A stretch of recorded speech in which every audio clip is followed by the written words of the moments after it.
Welcome to the Andy Beshear Podcast. Today's episode is a fun one. We have former two-term Democratic governor of Louisiana, John Bel Edwards. He's going to tell you the answer to the question I often get asked. How did you do it? How, as a Democrat, do you win in a state like Louisiana?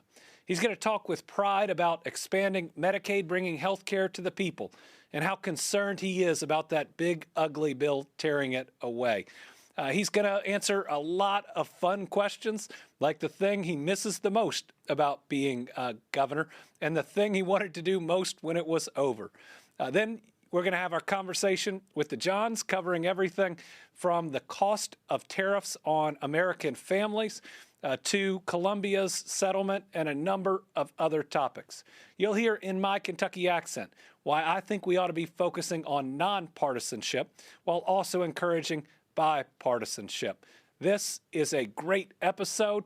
I hope you like it.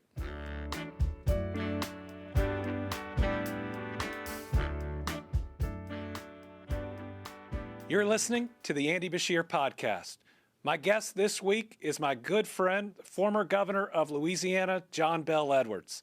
John Bel is a Democrat who won in a deep red state twice. Does that sound familiar? Well, he's somebody I certainly leaned on for a lot of advice over the years. Governor, welcome to the podcast. Well, thank you very much, Governor. It's my pleasure to be on with you. And Louisiana and Kentucky have so much in common. Our populations are about the same, and many of the same challenges. And I've always admired your leadership in Kentucky, and I have learned a lot from you as well. I want to start by asking you the question that everybody asks me. How'd you win in a deep red state and become a two-term Democratic governor? Yeah, it's a great question. The simple answer is one that a lot of people don't believe. You got to work extremely hard. So when I ran for governor in 2015, I was the state minority leader in the House of Representatives as leader of the Democrats. Didn't have the name recognition across the state, didn't have money, but I had a strong work ethic and a supportive family, especially my wife, Donna. And we worked really hard for more than 2 years. I didn't want any local elected official to be able to say they hadn't met me personally, and all the different groups that we traveled around and talked to. So you do start off at a disadvantage as a Democrat here, but that's in a generic ballot. But ballots are not generic. We're all human beings. And so, my position on the issues that mattered most to the people of Louisiana were mainstream, and they accepted me, and we went on to a 12-point win over the senior U.S. Senator at the time, David Bittler, and we're able to work in a way that was bipartisan and do a lot of good things for our state, including expanding Medicaid on my very first day, which I still consider to be the best thing that I did. Expanding Medicaid, I agree, is one of the most important, impactful things that a governor can do. I'm sure it was hundreds of thousands of your residents that had access for the first time. How worried are you about the impact of this big, ugly bill on how you brought health care to the people, and now how this presidential administration and congressional Republicans are trying to tear it away? Yeah, well, I am very concerned. It was the easiest big decision ever made as governor. Quite frankly, there's a connection to the state of Kentucky there too, because your dad's administration was going out as I was preparing to become a governor. I wanted to expand on my first day. I had the authority to do it by executive order, but I still had to have a plan for how to expand Medicaid, and doing it without any money coming from the legislature, because they weren't going to give me any money to do it, although they couldn't stop me from doing it. You cannot manage disease through the emergency room. That is the most costly way to deliver care as well. And so getting people into preventative care arrangements with their doctors and being able to get them on prescription drugs to manage their diseases is critically important. It helps you to maintain a healthy workforce. And quite frankly, expanding Medicaid helped us with the state budget issues. When I became governor, we had a $2 billion state general fund shortfall that we solved in part by expanding Medicaid. When Speaker Mike Johnson, who happens to be from Louisiana, says, well, we're just going to put work requirements on it. Well, the overwhelming majority of people covered by expansion do work. Are already working. But if you make them prove to you every month or every 2 months that they work, there will be a paperwork error. They're not going to get the mail, or you're not going to get the response back from them. You're going to kick them off of Medicaid, and it's going to cause all sorts of problems for them and for your state budget, because it costs more to the state when they go to the hospital uninsured than it does when they have coverage through the Medicaid expansion. Absolutely. And they're not just adding double the paperwork on able-bodied folks. They're adding double the paperwork on everybody. So that special needs child, that senior who's getting their long-term care, how devastating is it when they lose coverage because you didn't check a box? I pray that the decision makers in Washington, whoever is in the majority after the 2026 elections, whoever, or I hope they'll do it tomorrow, but they will come to their senses and say, this isn't the right thing to do. And by the way, we promised the American people we weren't going to touch Medicaid. Mm-hmm. Truth is, you can say it's fraud, waste, and abuse, but that is false. That is 100% false. And if you take a big enough piece of the Medicaid expansion away from a state, you put pressure on their providers, and especially rural providers. And when a hospital closes, it doesn't just close for the Medicaid population. It closes for everybody. It closes for the self-insured, for the Medicare population. Talk about how Democrats can focus on people's everyday issues, be there for people on their biggest concerns, but never lose standing up for their convictions. Not all issues are going to determine whether you can live with yourself and whether you can sleep at night. And so those issues, you have to do what you believe to be right and best. And you do them even if you are not even if you think a majority of the people would prefer that you did something else. But I will tell you that if you make enough good decisions, if you're communicating well, if you're demonstrating good leadership, and that you are doing what you genuinely believe is best for the state, people who may disagree with you, many of them will give you the benefit of the doubt anyway. So be consistent, live up to your convictions. And speaking of convictions, one of the best days in office was a posthumous pardon of Homer Plessy, who was convicted of riding a train, a train car reserved for whites, while obviously he was a black man. And the really sad thing about that is the Supreme Court did not, that's when the separate but equal doctrine came about. It was blessed by the Supreme Court, and we had to live with that until 1954. But he was from right here in New Orleans, and to go back to that site and pardon him, and to do it with family members of one of the justices who was from Kentucky, John Marshall Harlan, who wrote the most eloquent dissent in Homer versus Plessy. And we had family members of Homer Plessy, and we had family members of the justice there from Kentucky, and they were together to celebrate what we were doing. That was special, and that's another connection that I have to your wonderful state. And John Marshall Harlan was also the Attorney General of Kentucky, and he and his dad are the only other father-son AGs in Kentucky's history, other than Dad and I. So a big fan, read a lot of his biographies. I also think about what you were able to do for Mr. Plessy posthumously. I was able to do for a guy named Charles Young, who would have been the first black general of the U.S. Army, but for racism and discrimination. But then, after we posthumously promoted him in our National Guard, President Biden made it official in the U.S. Army. So pretty special when you're in that moment to try to right or do what you can to right a historic wrong.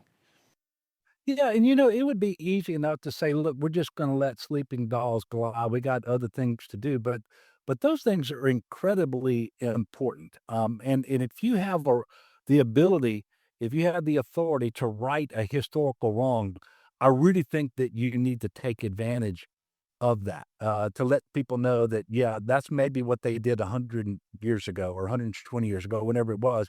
But today we see that issue very differently, and we're gonna do something about it. And I'm glad you did that, and I did not know that story, and I'm glad you shared it with me. So when you look back on your 2 terms as governor, what is a moment, maybe when somebody came up to you, maybe something you experienced that said, I can make a real difference in this job?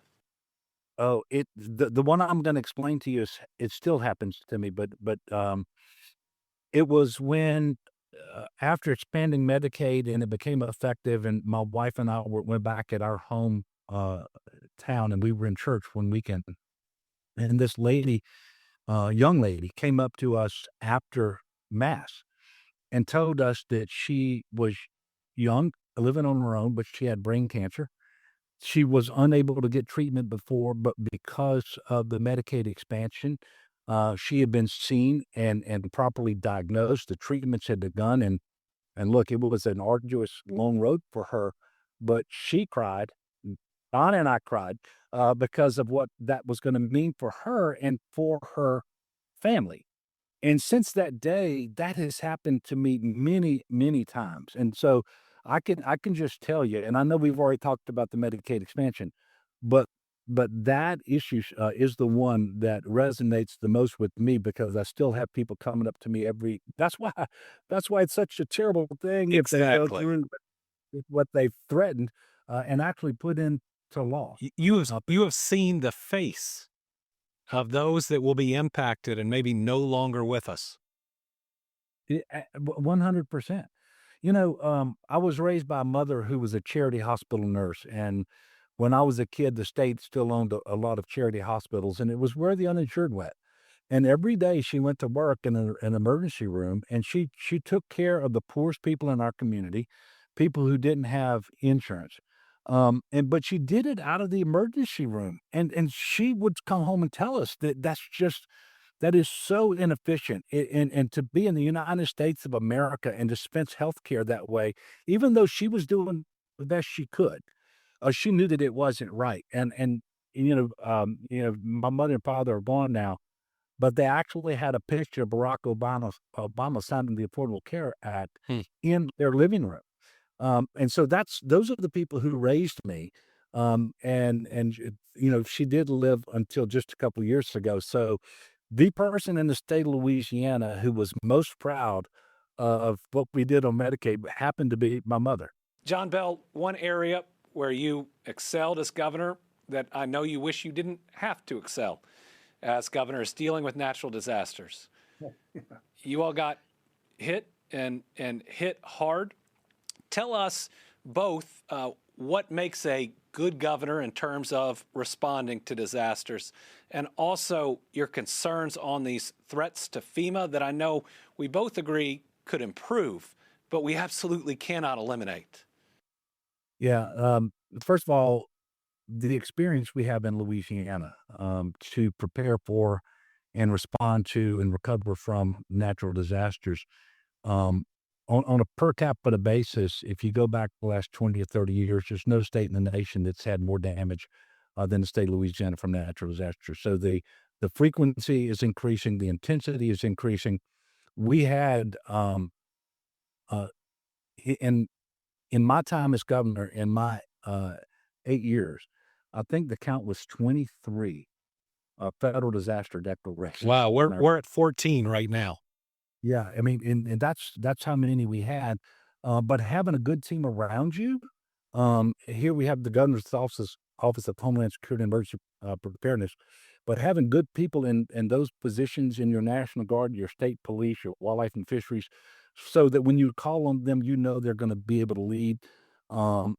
Having good partners at FEMA, Right. in the White House, and by the way, the disasters don't know colors. They're not red or blue, and they don't just affect red and blue voters, right? So trying to have good relationships with the federal government, with FEMA, and so forth, incredibly important. Um, I don't claim to be God's gift to anything. I do think that the time that I spent in the Army helped prepare me for all those disasters because you're just trained to lead and make decisions, and you got to make the decisions in a timely manner. It's difficult, but a good decision timely made always beats the perfect decision that comes too late. But trying to figure out when you have enough information to make that decision can be difficult. And then leading from the front and by example, Yes. I think those things are so important, and that played out especially during COVID, which I know you led Kentucky through. There is no playbook, you know, I bet you the center drawer of your desk there in Kentucky didn't have a manual No. on what to in a pandemic like that, but very difficult. You've got to trust the people who are the experts, acknowledge that you aren't the expert, and then you got to try to communicate with people and be honest with them. Tell them what you know and what you don't know. And if it's a novel virus, then you are going to learn, and things are going to change. And when they change, you just tell them. And the overwhelming majority of people will appreciate that, but the people on social media aren't necessarily in the majority, but they are the loudest. Well, and they do seem to think they're epidemiologists. Oh, they're experts. 100%. They're like the all the college football coaches that we have on Monday morning, right? That's right. That's exactly what happens. Tell us your opinion on these threatened cuts to FEMA. $600+ million of the building resiliently money. Now another $1 billion that's threatened for a lot of different programs, and even comments about trying to shut down FEMA that I hope the administration has walked back. Yeah, it seems like they're taking a different approach to that, and I really hope so. Look, there is not an agency at the state level or the federal level that can't be improved, and we should always want to be more efficient where we can, be more responsive. We should want to improve, but I can tell you there are certain things where you have government and you have a federal government. The common defense is one, but disaster preparedness and response, if we don't have a strong partner in the federal government, then every state is going to have every resource internally that it might need for the next disaster. That is the definition of inefficient. We need to be able to get urban search and rescue teams from parts of the country that weren't affected by the hurricane that you just had. You need a federal agency like FEMA to task the Corps of Engineers, because I can't call the chief engineer in Washington, D.C., as governor of Louisiana, and tell them I have a dewatering mission or I have a power generation mission or I need them to stand up for me, an emergency hospital in a convention center. It takes the federal government to do that. And so there is absolutely a role to play. And when we had it was so terrible, and you've seen it in Kentucky with the flooding, and we don't have elevation changes here in Louisiana. We're pretty flat. But what we saw most recently in Texas, I'm hopeful that it got the administration's attention, and they understand that there is a role for FEMA.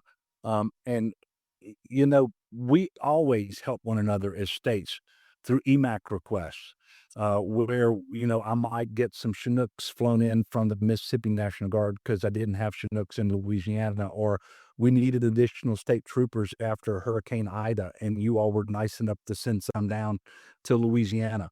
Um, I was able to send some trailers, house trailers, to Kentucky after your flooding because we had made those available to our citizens. They had transitioned out of them, and we had them available, and we were able to get them up to you. It was enormously helpful. Well, We were able to just haul and install. yeah, yeah. If you remember, we just sent the trailers, and we figured, okay, we'll make the paperwork happen later. We need to get relief to people. So, but it takes all of us working together and having a good federal partner.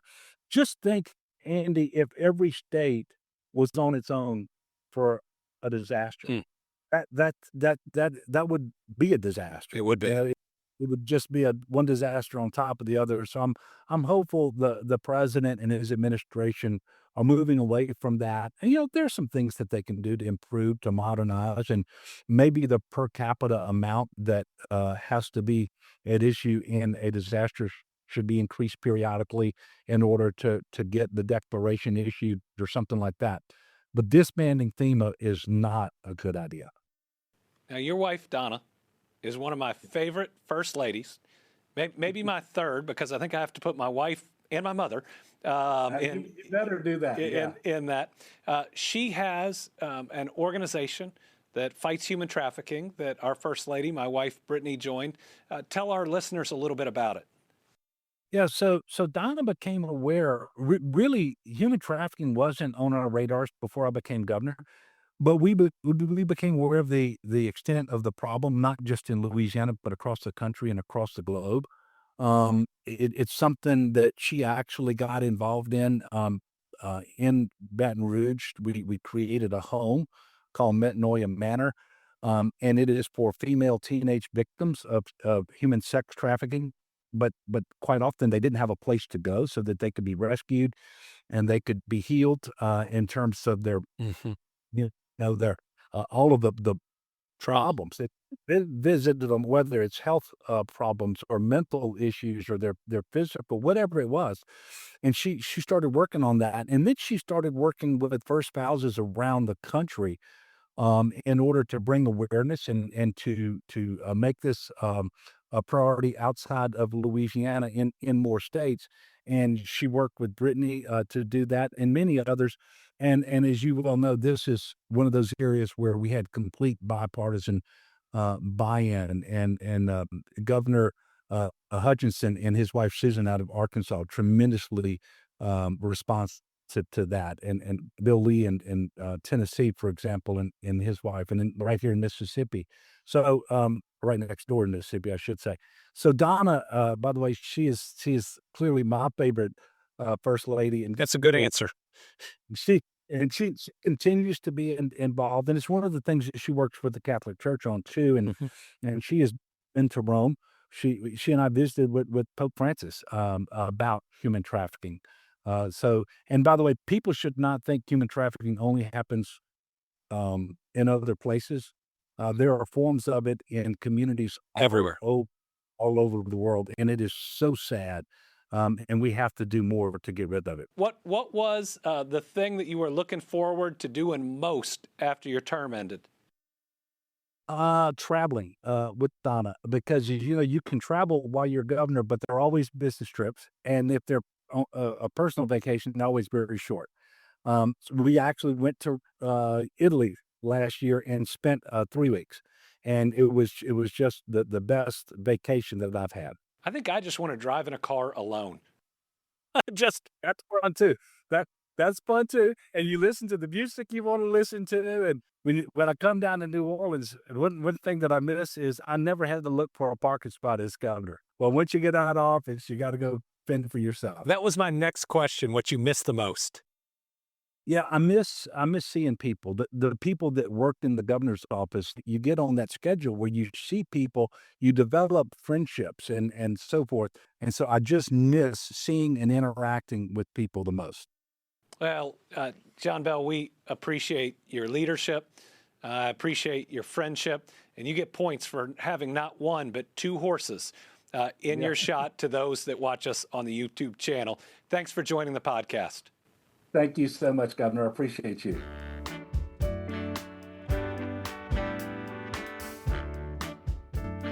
You're listening to the Andy Beshear Podcast. We talk about this podcast as a conversation among friends, and so our next segment is our conversation among friends. It's my conversation with the Johns, John Rabinowitz and John McConnell. I think today we'll start with a topic we talk about, I think, just about every single episode, and that's tariffs. A couple of things have happened since last week because it seems 3 or 4 things happen every week around tariffs. First, a couple new deals were announced with the EU and some other countries. But second, we got a study from Yale out that gave one of the first approximations into how hard this is going to hit American families. And gentlemen, it's rough. They are estimating that each American family will see their costs raised on them by about $2,700. For most Americans, that's just too much to bear. That's a lot of money to have to absorb in a budget. One thing I think has happened here is that this administration has successfully gamified the way that it's discussed. How many deals in 100 days or more? What are the percentages going to be? When the number I'm most concerned about is what's the hit on the average American family. Because if this tax break gives an average American family less than $2,700, then this bill has made it harder for them to live. And for almost all working Americans outside of one tax bracket, they're getting a lot less in that tax break than the cost. That's interesting that you say that, because I think I heard today that it looks like they're in discussions with China again. I guess that's a constant, but they will likely extend it another 90 days. So to your point, maybe it is a little gamesmanship on what can we get done in these windows. We have Japan, we have the EU. I guess one of my questions, though, John, you and I were talking about it earlier, is in addition to the tariffs, these investments in, I'm just going to say, investments in America that Japan and the EU are putting in, I'm interested to see how that's going to play out in terms of job creation and what kind of money it's also going to bring to the economy. Well, and you look at the Japan conversation, $550 billion, I think if my math is right. It's 14% of their gross national product. So it's a huge part. And then who's going to control that? Where are they going to go invest that at?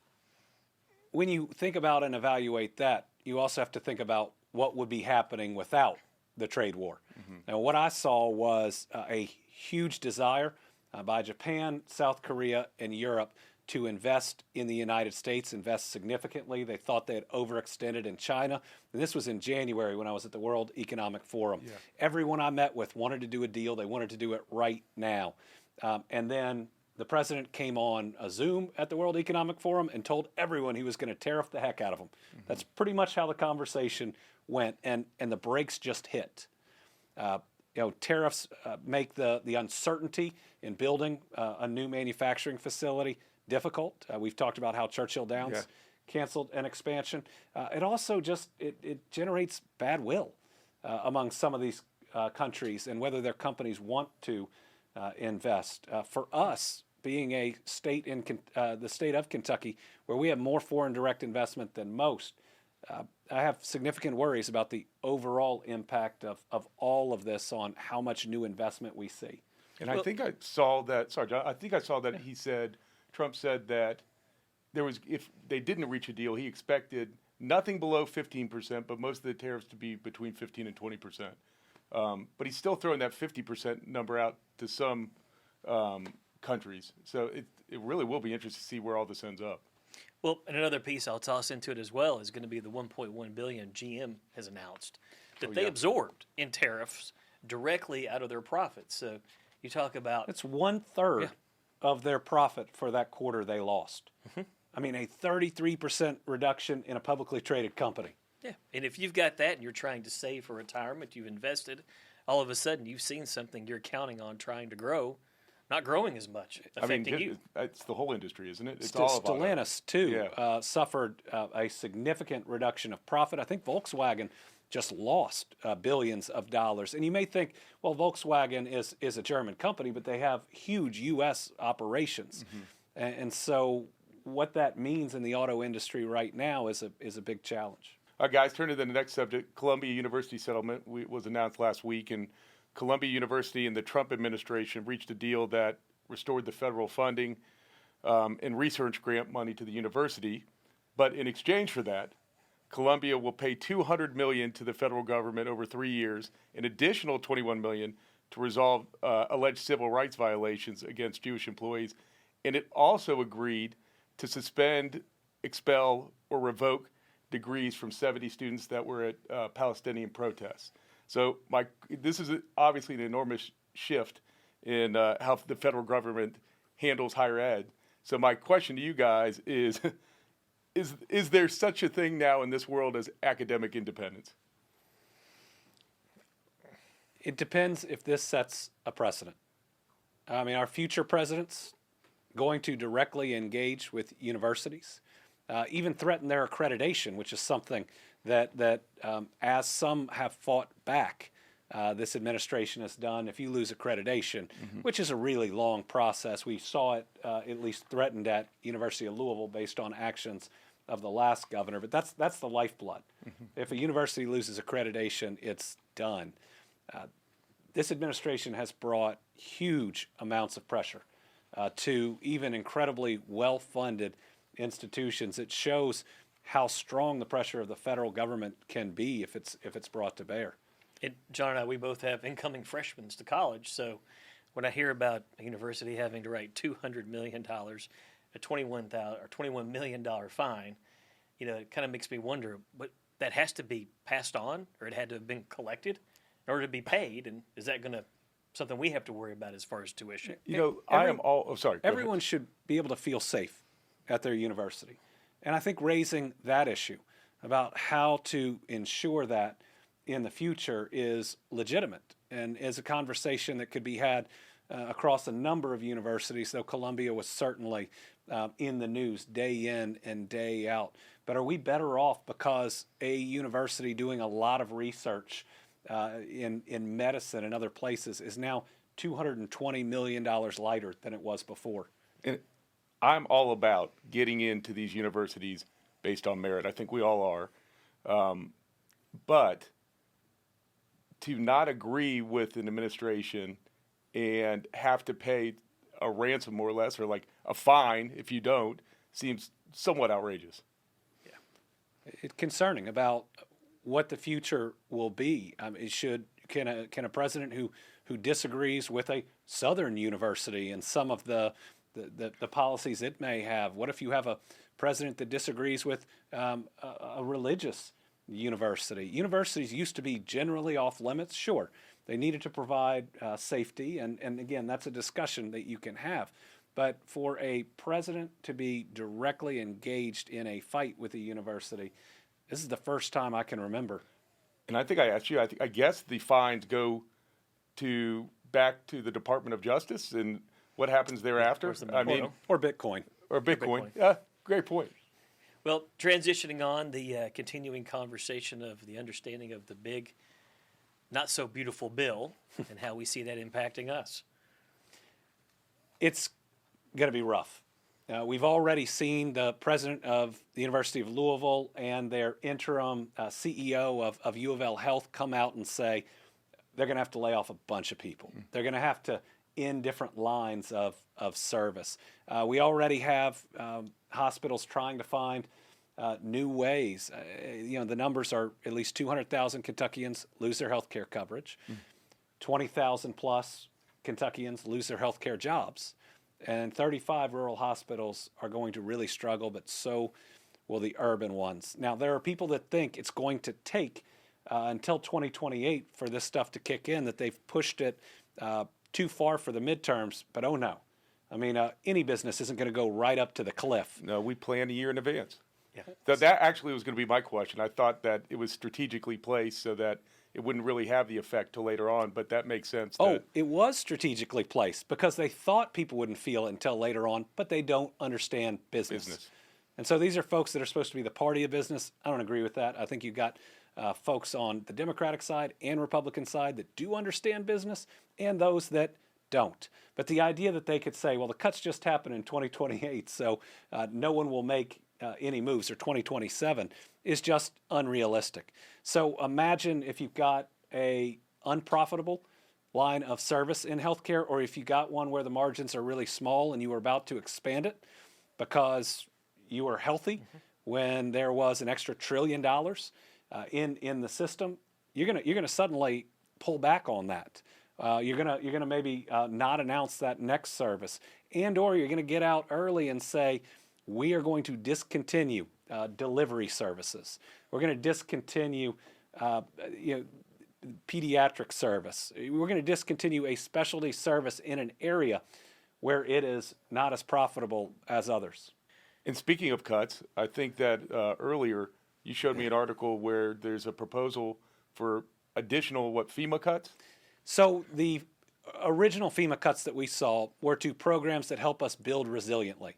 And first of all, those are really important programs because we're having more natural disasters than ever before. 14 federally declared natural disasters in Kentucky since I came into office, and one that should have been declared, but has been denied thus far. So think about that. That's 15 in 5.5 years. And that means we're going to see it even with any other change we might make right now in the United States. We're going to see it for the next 10 years. Yeah. And so we've got to have these programs that helped our communities get ready to respond, but also to be able to build our infrastructure in a way that can withstand something they didn't previously have to. This new proposed cut is $1 billion. And it's all through the Department of Homeland Security. Some of it are for funding to help prevent terrorist attacks. I'd like to say that funding ought to continue for all of us in our safety. But other pieces are directly within FEMA, including an upgrade to the National Awareness Service, a service that we use to try to let people know when a natural disaster is coming towards them. So combine that with cuts to the National Weather Service. With everything we faced in Kentucky, we know it's critical these dollars continue to flow. That's exactly right. When I read that article, I think I said to you, this is a nightmare. It's not a matter of if, it's when we're going to have another disaster. And some people will need the alarm system, will need the heads up to get out of their homes, get out of their towns to be safe. In this week's My Kentucky Accent, I talk about a push towards nonpartisanship. A natural disaster doesn't care if you're a Democrat or Republican. It will just devastate your family and your life and the region that it hits. Is there a more important government service than being there for our people at their darkest and worst moment when they have been hit so hard they look at what used to be their house and say, where do we start? We ought to be standing there with them. No doubt.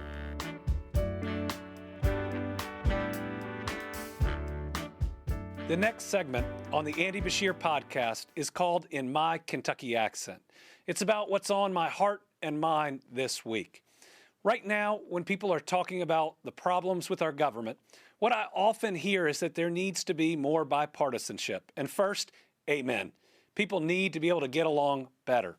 But what I think we need first is a lot more nonpartisanship. It's the idea that a good job isn't red or blue, that a new bridge isn't Democrat or Republican.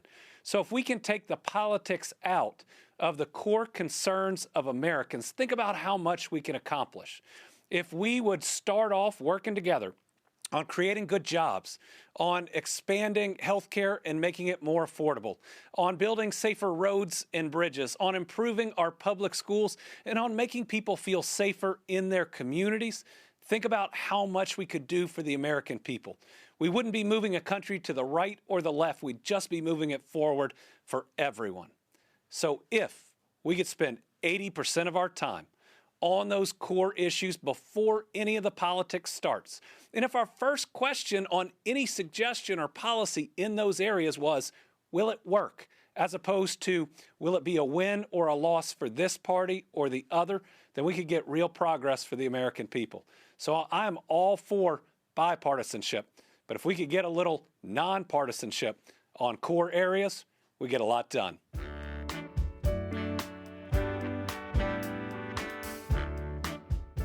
This is the Andy Beshear Podcast. If you're watching us on YouTube, we've switched it up a little bit.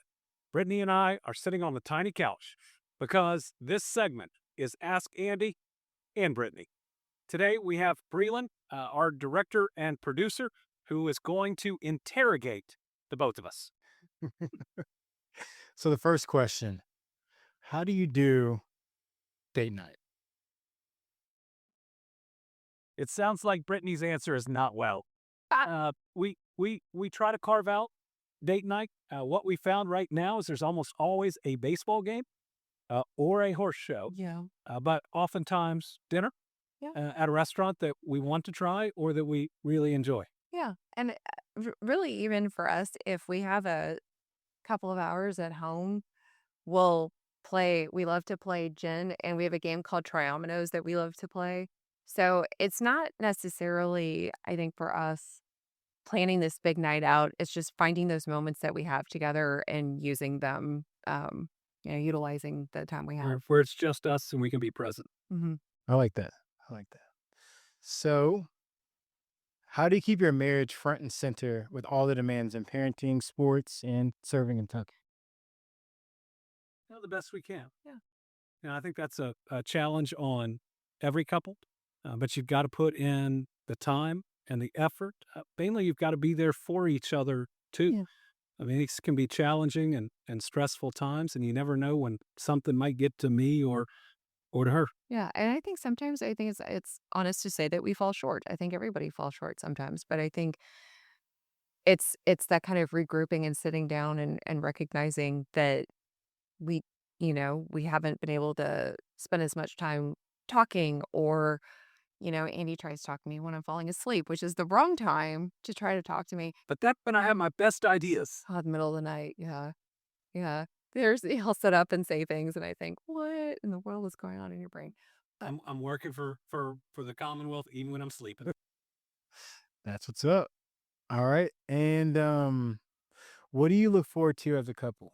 Actually, I think right now we are full in sports and starting to think about college. And so I think seeing our kids succeed or be excited about something that they've learned or done, that's kind of I think as parents, that's a huge success. Being able to go to their events together and to experience it together, knowing that we've only got one at home full time for another 2 years and the other for 3. We're trying to maximize our time as a family unit as much as we can. What's a good book you've been enjoying lately? Well, I'm a big Silas House fan. He reminded me what great literature is about. And then I read David Baldacci. He's a same law school that I went to, and it can be enjoyable. Fun and easy. I'm reading an incredible book right now that is called The Nine, and it is about 9 women who were imprisoned in Ravensbrück during World War II. Um, a few of them have Jewish heritage, but a lot of them were in the French Resistance, and so it goes through firsthand accounts, through piecing together several of those narratives and trying to find the truth of what these 9 women experienced together. Um, is absolutely incredible book and a different part of the Holocaust that we don't hear a lot about. We've heard there's some secret superpower you might have had. Can you tell us a little bit about what that could be? Well, I do have a very special superpower, and that is packing a suitcase. Packing a suitcase. It's incredible what she can do in a suitcase. Well, and it's not so much I fold the clothes perfectly and stuff t-shirts and shoes. It's more that all of the things you never knew you needed She's got. wind up in, it's kind of like a Mary Poppins bag. And I don't know.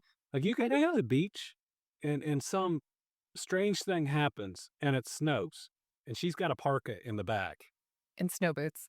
Yeah, every form of shoe. I don't get how they fit in there, but she somehow made it happen. Now, we did go through a period where when it was just us, I never had to touch a suitcase because she was so good at it and I would leave things. And then we had kids. Yeah, that didn't work. There were a few years. There were the dark days when There were a few years where I might have had socks and a baseball cap. And so, you know what? I did what everybody else does. I packed my own suitcase and continue to do so. What else is something surprising that people might not know about you? Well, let's see. I was a very good gymnast back in my days. Now I can't even do a cartwheel. It makes me dizzy. But I did win the Southern California State Gymnastics Championships twice. Twice. And yeah, So if you want to know where our kids get their athletic ability, it's their mom. But they've all gotten A's in math, and that's me. that's 100% Andy. What took the most adjusting for you when you moved to Kentucky? There's a story I like to tell, and it's my elevator story. And I went into an elevator, and I had lived in Kentucky maybe a week, and the person in the elevator with me started talking to me, and I thought, why are you talking to me? We're just in an elevator. This is not like, we're not friends. We're just 20 seconds. You can go about your life.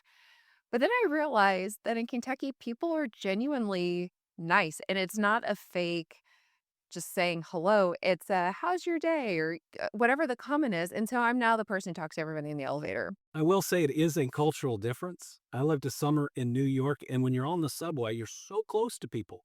I felt uncomfortable not talking to them, and they felt uncomfortable with me talking to them. And so I guess we were all ultimately uncomfortable. Very uncomfortable. But once you hear this, it's true. If you get in an elevator and you're in Kentucky and you don't say something to the other people, Rude. you were just rude. Mm-hmm. What do you love most about the Commonwealth?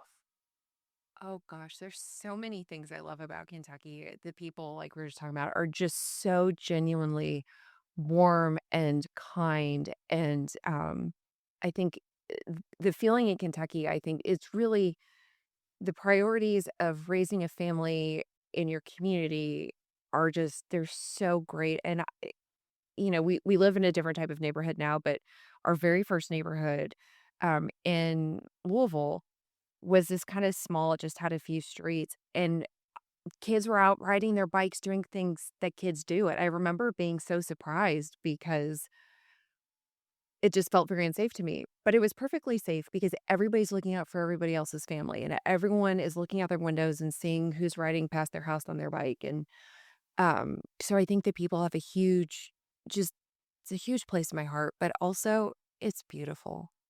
There is nothing like the rolling hills of Kentucky, and it just, every time I cross the state line, it just makes me so happy to be home. I think there's another one. You? I thank you. Yes, I hope one thing you love about Kentucky is me. And it's very stereotypical, and I didn't know that it would happen. But I think you love horses. I do. And our daughter obviously riding horses. I've been around horses now a lot, and I love how personalities come out in horses. They really have huge personalities. Lila's horse's name is Seamus, and he is a goofy personality. And just seeing him and seeing the bond he has with Lila has been really special. So there's a lot of beauty in horses, not only seeing them out in the fields, but in being up close with them. As she knows, my first job was mucking horse stalls. It prepares you for politics. We've come to the end of another episode of the Andy Beshear Podcast. We enjoyed this one, and we hope you did too. We want to make sure that we're having this conversation among friends, but we're also helping you process all the news that hits you each and every day, and that after listening, you feel a little bit lighter, a little more hopeful, and a little more prepared to face the week ahead. Everybody take care, be safe, see you next week. Remember, you can download us on all major platforms or subscribe to our YouTube channel at Andy Beshear Podcast. Your downloads and your subscriptions are what keep us going and keeps this conversation going. So make sure you're a part of it, and let's do this together.